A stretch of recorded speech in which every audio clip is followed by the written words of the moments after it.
because of his January 6th conduct, and do you stand by that? No, I don't stand by it, and I'll tell you why. I've now lived 4 years under the Biden-Harris policies, and I have to say that those policies are not only becoming an existential threat to our country's way of life, but to our allies as well. Talk about them getting hit in the face. Now, I want to talk about a recent event that happened on MSNBC, an event that frankly left everyone stunned. It all starts with a familiar story. We've seen it countless times. The so-called token Republican brought onto a liberal news network to validate a very specific narrative. They say, hey, we're not biased. Look, we've got Republicans here too. But these Republicans are carefully chosen. These are the cherry-picked Republicans. They are the anti-Trump Republicans. They're establishment-friendly, and they're eager to criticize their own side. These are figures like Liz Cheney, Adam Kinzinger, John Kasich. Sometimes the script doesn't go as planned. And that's exactly what happened. In a live moment on MSNBC, a Republican who was supposed to play his part by criticizing Donald Trump had a sudden and genuine change of heart. He stated on air that he now supported Trump fully and believed that the Biden and Harris administration posed a far greater threat to the country than Trump ever did. So when you, I'll let you finish, but this is so striking. You said it was a no for me after that, after January 6th. I did. And here we are right now. I did. And you're saying it's a yes for you. It is a yes for me. It is an absolute yes for me.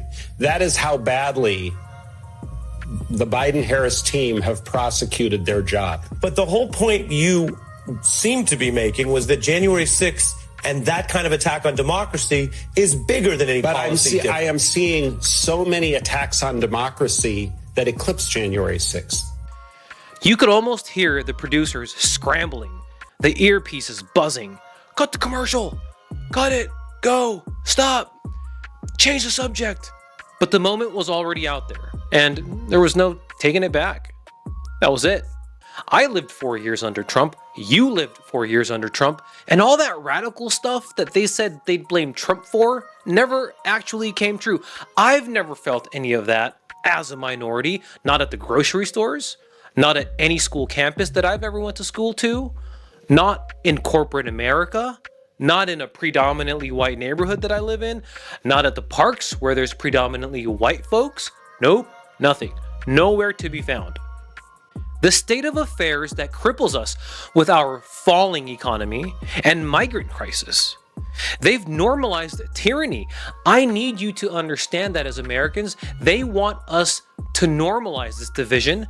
Studies have only shown that the division, by the way, started back in 2012 with Obama when he radicalized race. Who knew that we'd be living in a time where we would be experiencing tyranny, not from the majority, but by the fringe minorities? Yeah, that's disgusting.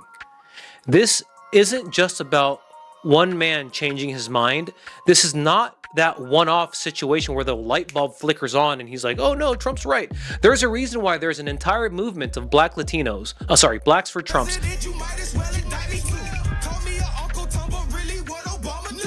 Latinos for Trump. Outstanding. And who are we? We're Latinos Unite for Conservative Action. Outstanding. Thank you. Asians for Trump. There's war in the Middle East. You guys are American citizens or you flew all the way? No. We are not American citizens. Okay. Yep, we just came here. We cannot vote for him, but we are here to support President Trump, support the supporters of President Trump. And gays for Trump.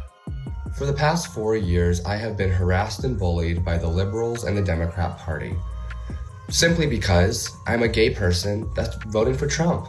It's about a much larger issue, which is now a crumbling narrative that has been pushed for years, so much so that there are multiple DEI programs being eradicated from corporate America because, as you all know, when you go woke, you go broke. For too long, media networks have insisted on telling us the threat who the threat is. They repeated the same lines over and over again, trying to convince us that Trump is the biggest danger to our democracy. But people are starting to wake up. They're starting to realize that maybe the real threat isn't the person they've been told to fear this entire time, but instead the very system and narratives that have tried to control what we think and believe. The argument being made here isn't just about Donald Trump versus Kamala Harris. It's about power, control, it's about honesty. President Biden's administration has been accused of using federal agencies to censor political speech, to silence opposition, and to control the narrative. This isn't the kind of behavior we expect from a democratic leader. It's the kind of thing we expect from authoritarian regimes, the very thing they accuse Trump of wanting to be. Now just think about it. We have seen attempts to set up what was effectively a Ministry of Truth under the Department of Homeland Security.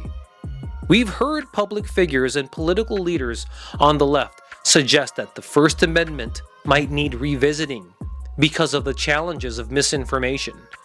When you hear a politician talk about changing the fundamental right to free speech, that should send shivers down your spine. And let's not forget the grand spectacle that was the Russian collusion narrative. For years, we were told that Trump was a puppet of the Kremlin, that he had somehow colluded with foreign powers to undermine American democracy. Yet, the facts emerged. It became increasingly clear that this was all built on shaky, dishonest foundations. A narrative spun out of opposition research, fueled by partisan operatives, and promoted by a compliant media eager for a story that fit their preferred narrative. They spoke of law and order, of accountability, yet played dirty from behind the scenes. The truth is, people are now seeing through all of this.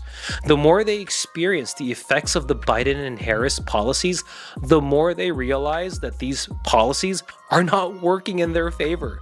Not in the American. This isn't about left versus right anymore, or even about Republicans versus Democrats. It's about holding those in power accountable and seeing through the smokescreen of political theater. It's about understanding who is really working for the people and who is using the system for their own greedy benefits. When a Republican on a liberal network suddenly declares that they've changed their mind and now supports Trump, it's not just a moment of shock for the viewers, it's a sign of something bigger. It's a sign that the old tricks aren't working anymore. People are waking up, they are questioning, they're making up their minds based on what they see and experience and not what they're told to believe. Whether it's the failing economy, the rising of inflation, or the curtailing of free speech, people are feeling these effects firsthand. They're realizing that the so-called defenders of democracy may not be as benevolent as they portrayed themselves to be. We need to hold everyone accountable, no matter which party lines they belong to, and let's demand honesty from our media and our leaders, because at the end of the day, that's what democracy really needs: transparency, accountability, and above all, the truth.